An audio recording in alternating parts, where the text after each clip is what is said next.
ఓం శ్రీ గురుభ్యో నమః. శ్రీ శ్రీ శ్రీ యోగి రామానంద గురుపాదుకా పూజయామి. శ్రీ లలిత అష్టోత్తర శతనామావళిలోని 17, 18, 19 నామాల యొక్క వివరణ. ఓం కంబుపూగ సమచ్ఛాయ కంధరాయే నమో నమః అంటే అమ్మ జగన్మాత యొక్క కంఠ వర్ణన గురించి చెప్పుకుంటున్నాం. పోకకాయ వంటి ఛాయతో మెరిసిపోతూ శంఖం వంటి కంఠం కలిగిన తల్లి పరమేశ్వరి అని అర్థం.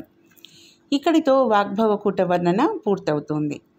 ఈ వాగ్భవకూటానికి ప్రతీక అయిన అమ్మవారి వదనాన్ని ధ్యానిస్తే ధర్మము, జ్ఞానము, పాండిత్యము, విద్యలు లభిస్తాయన్నమాట. కంబు అంటే శంఖం, పూగా అంటే పోకకాయ అంటే శంఖం వంటి ఆకారము, పోకకాయ వంటి ఛాయ అని చెప్పాలి. శంఖానికి 3 గీతలుంటాయి. అలాగే ఉత్తమ సాముద్రిక లక్షణాలు కలిగినటువంటి స్త్రీకైనా సరే, పురుషునికైనా సరే కంఠం దగ్గర 3 గీతలు ఉంటాయి. ఆ 3 గీతలను పట్టి శంఖంతో పోల్చారు. శంఖం నుండి నాదం వస్తుంది, కంఠం నుండి శబ్దము పలుకుతుంది. వాక్కు వెలువడడానికి ప్రధాన కేంద్రము కంఠమే. శంకర భగవత్పాదుల వారు ఆ 3 గీతలను వర్ణిస్తూ అమ్మ సంగీతంలో ఉన్న షడ్జ మధ్య గాంధార గ్రామములు తెలియజేస్తున్నట్లుగా ఉన్నాయి అన్నారు.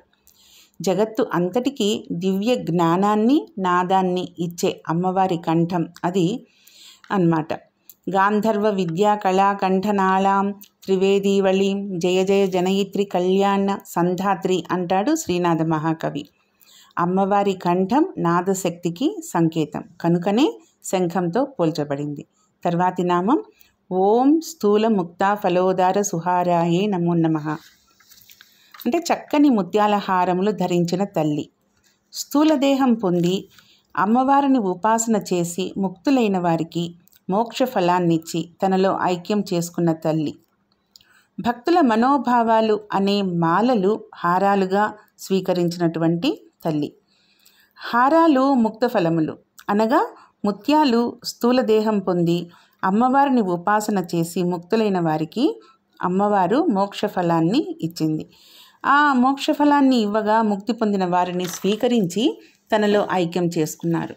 ముక్తులైన భక్తులను చేరదీసిన తల్లి అని కూడా ఈ నామానికి అర్థం చెప్పవచ్చు. రూపధ్యానంలో ధరించిన ఆభరణాలకు కూడా ప్రాధాన్యం ఉంది. ముత్యాల మాలలు ధరించినది అంటే ముత్యం అంటే స్వచ్ఛతకి సంకేతం అన్నమాట. ముత్యము చంద్రుడికి సంబంధించిన రత్నం. చంద్రుడు మనస్సుకు అధిదేవత.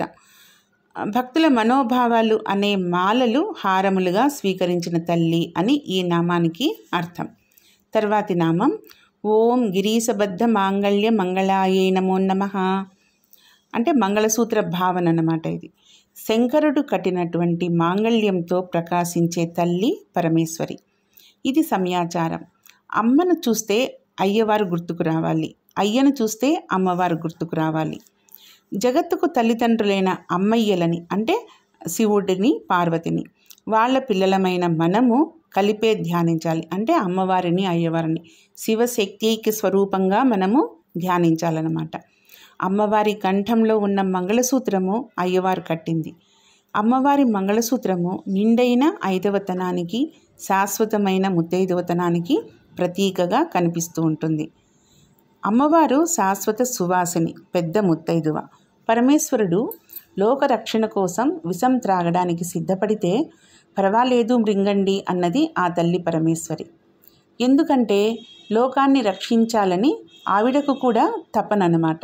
అయితే ఎంత లోకక్షేమమే అయినా భర్త విషము త్రాగుతూ ఉంటే పార్వతీదేవి ఎందుకు అంగీకరించింది అంటే నా భర్త విషం త్రాగినా ఏమీ కాదు, ఎందుకు అంటే నా మంగళసూత్రము అంత గట్టిది అన్నది అమ్మవారి యొక్క ప్రగాఢ విశ్వాసం. ఆయన మృత్యుంజయుడు, అమ్మవారు శాశ్వత పెద్ద ముత్తైదువ. తర్వాతి నామాలతో మళ్ళీ కలుసుకుందాం. ఓం శ్రీ గురుభ్యో నమః. ఓం శ్రీ మాత్రే నమః.